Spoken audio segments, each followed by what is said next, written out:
Assalamualaikum warahmatullahi wabarakatuh. Kali ini saya akan menjelaskan tahap-tahap perkembangan pada anak menurut teori Freud. Jadi Freud ini mengembangkan teori perkembangan anak secara psikoseksual. Nah, jadi menurut Freud ada beberapa periode yang dilalui pada anak, mulai tahap oral, anal, falik, laten, kemudian pubertas, ya. Nah, dia membagi beberapa tahapan sesuai dengan tahap perkembangan anak.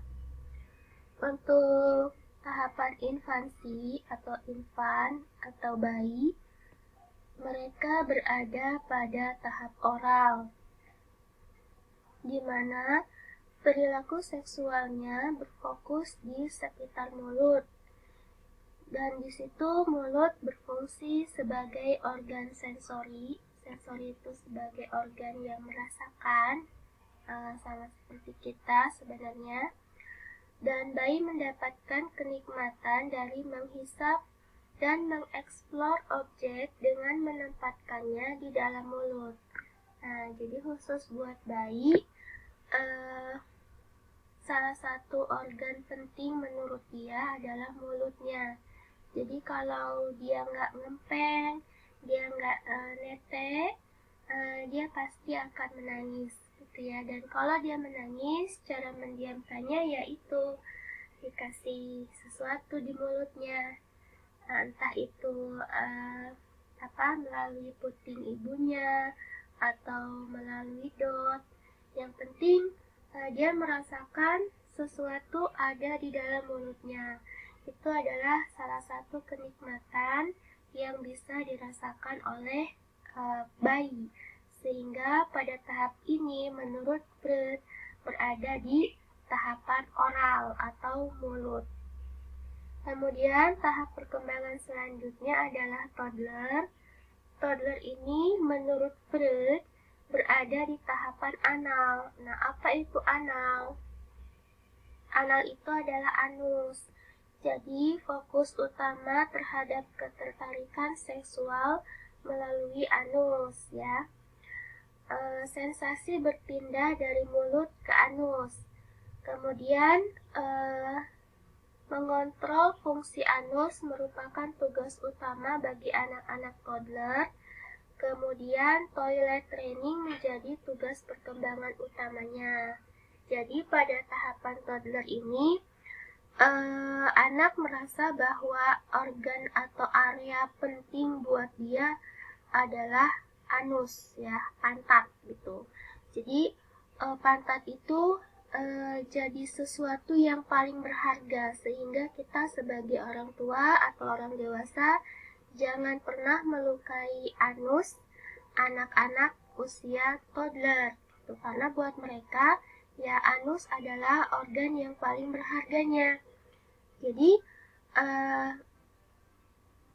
sehingga dia punya tugas perkembangan utama yaitu toilet training. Toilet training itu ya ini mengontrol fungsi anus. Nah, ya, bagaimana dia kalau mau BAB, terutama dia harus bilang ke ibunya sehingga dia bisa cepat-cepat dibawa ke kamar mandi. Dan pelan-pelan si anak ini mulai melepaskan pampersnya atau popoknya. Sama ketika dia mau BAK juga bagaimana cara mengontrolnya, menahannya, sehingga dia masih sempat ke kamar mandi sebelum dia pipis, gitu ya. Nah, tapi toilet training ini menjadi tugas yang sangat sulit buat anak, dan juga mungkin berat untuk orang tuanya karena dibutuhkan kesabaran, ya. Jadi pada banyak kasus di masyarakat itu ketika orang tuanya sedang melatih anak, ibu sedang melatih anaknya yang usia toddler untuk toilet training, buka popok, berarti kan bakal ada banyak peristiwa si anak ini ngompol. Nah, peristiwa ngompol ini banyak ibu yang memaknai sebuah kejadian yang mengesalkan buat ibu ya, sehingga kadang-kadang membuat kesabaran ibu itu menipis habis sehingga ibu marah. Nah, ketika ibu marah terkait si anak ngompol atau BAB sembarangan, itu organ yang suka sekali jadi sasaran ibu adalah pantatnya, dipukul, dicubit gitu ya. Kemudian si anak ini dipaksa masuk ke kamar mandi, kemudian diguyur. Nah, itu menimbulkan trauma tersendiri buat anak, apalagi kalau ibu memukul pantat anak itu. Nah, karena apa ya? Tadi toddler itu berada di tahapan anal. Sama dengan kasus pelecehan seksual, misalnya disodomi ya, anak laki-laki disodomi. Nah, itu juga akan menimbulkan trauma yang sangat luar biasa, apalagi anak ini berada di usia toddler, disodomi di area pantat. Itu traumanya bisa dia bawa sampai seumur hidupnya. Ya. Nah, kita lanjut ke tahapan preschool atau prasekolah, di mana pada tahapan ini seorang anak berada di periode falik atau udipal atau elektra. Apa itu falik, udipal, elektra ya? Nah, jadi pada tahapan falik, genital menjadi fokus keingintahuan seksual. Genitalnya, itu bukan anusnya, tapi genitalnya. Anak menjadi sangat ingin tahu tentang perbedaan anatomi, proses persalinan, kemudian seksualitas. Mereka banyak mengajukan pertanyaan sekitar itu ya, seputar itu anatomi, persalinan, seksualitas. Kemudian dia dengan bebas mengeksplor organ seksualnya. Jadi pada anak-anak ini biasanya dia banyak bertanya kenapa ibu bisa hamil ya, kenapa di perut ibu ada adik bayinya gitu. Nah, itu pertanyaan menantang buat orang tua, karena orang tua harus menjelaskan dengan bahasa yang bisa dipahami oleh anak.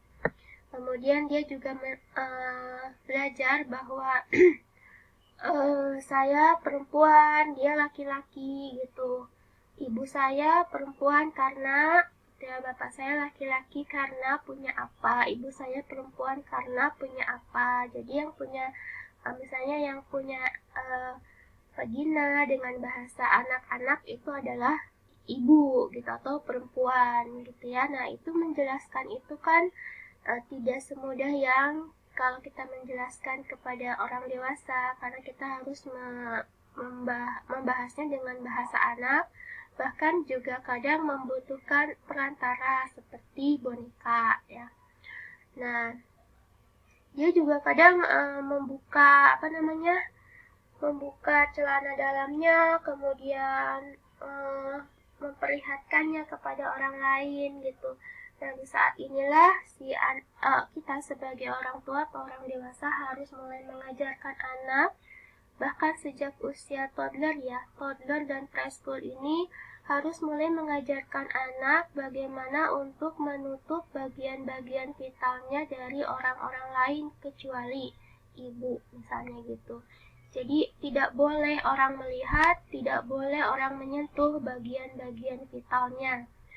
Nah, karena apa? Karena anak-anak ini cenderung memang mengeksplor ya, membuka gitu kepada orang-orang lain.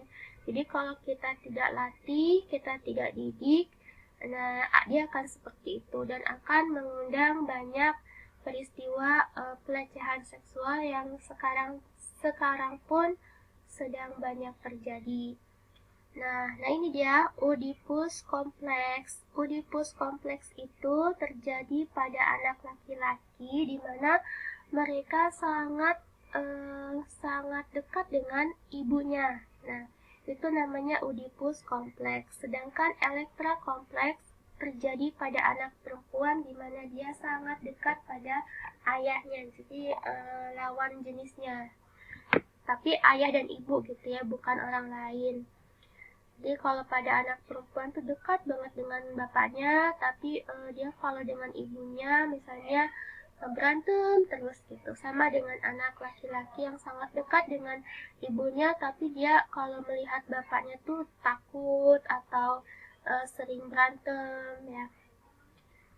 Juga pada usia preschool, si anak ini sedang berada pada perkembangan superego. Jadi benar salah dan hati nurani. Jadi kita harus mulai mengajarkan pada usia preschool bagaimana apa itu yang benar, apa itu yang salah. Kemudian bagaimana kita harus memberi ya, belajar memberi pada orang, mengasihani orang, bahwa ada banyak orang yang kehidupannya lebih susah daripada kita. Misalnya itu harus pelan-pelan mulai diajarkan di usia ini, di usia prasekolah, di usia TK. Nah, kemudian di usia sekolah, itu dia berada pada tahap laten.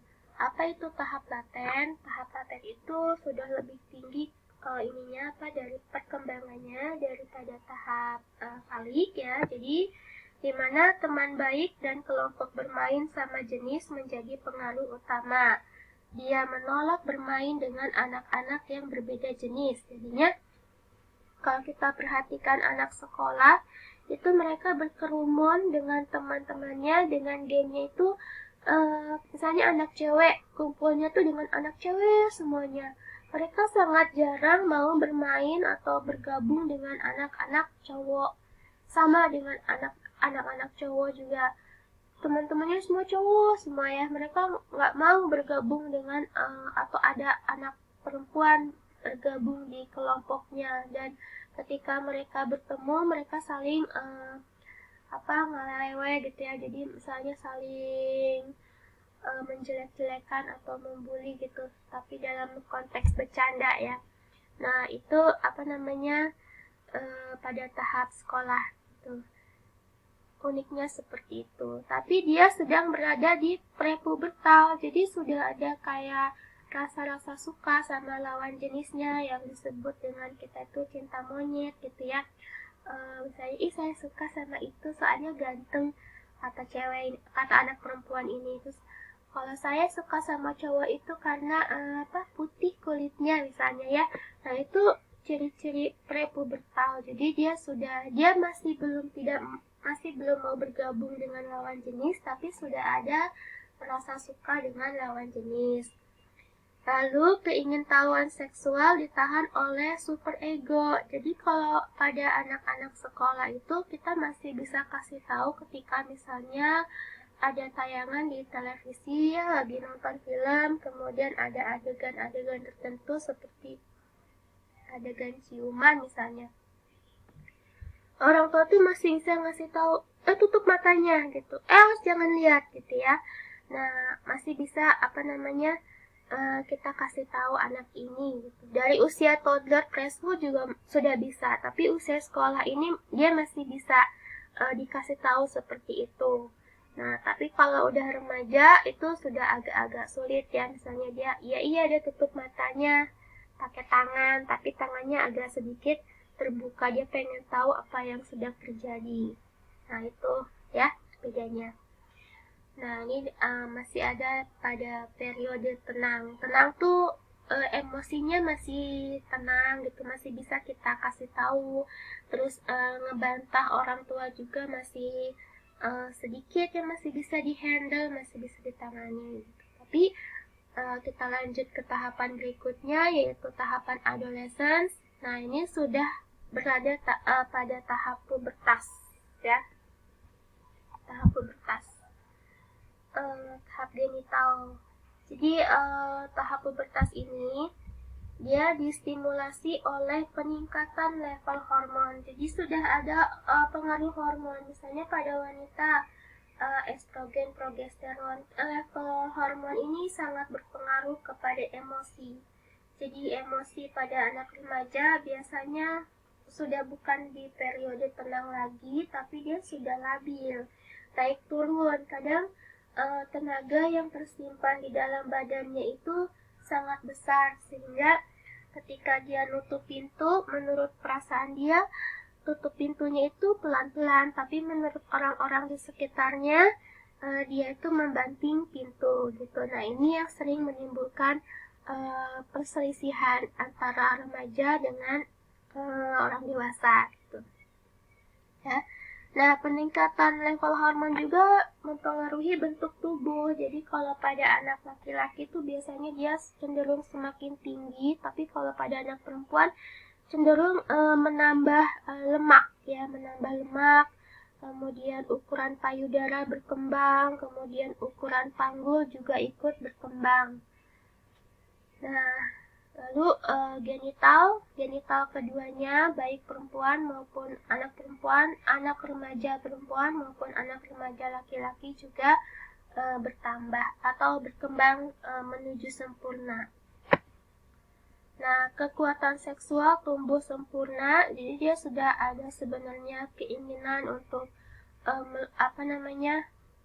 merasakan yang lebih gitu ya. Dan itu kadang dia tidak mendengarkan lagi larangan dari orang tuanya. Jadi kalau misalnya dilarang, ada adegan di film dilarang, itu biasanya sudah tidak didengarkan lagi pada anak remaja karena dia sudah ingin tahu lebih jauh lagi. Dia juga kekuatan seksual tumbuh sempurna menyebabkan kebingungan dalam memilih sendiri atau berkeluarga. Nah, biasanya kalau untuk menyebabkan kebingungan dalam memilih sendiri atau berkeluarga itu pada tahapan adult ya. Karena adolescent, remaja, dan adult dewasa itu berada dalam satu tahapan yang sama, yaitu tahap pubertas. Jadi kalau misalnya kekuatan seksual tumbuh sempurna, tapi pada anak remaja dia belum bisa mengandung ya. Pada anak remaja perempuan itu mengandung, kalau dia hamil, dia tuh berada termasuk pada perempuan dengan risiko tinggi karena ya yang disebut sempurna itu ya kalau sudah berusia di atas 18 tahun gitu. Ya itu baru disebut dengan sudah sempurna dan sudah siap untuk melalui proses persalinan dan menjadi orang tua ya. Oke. Saya rasa itu saja untuk tahapan Freud. Kita akan lanjut di sesi berikutnya, yaitu ke tahap-tahap Erikson. Terima kasih.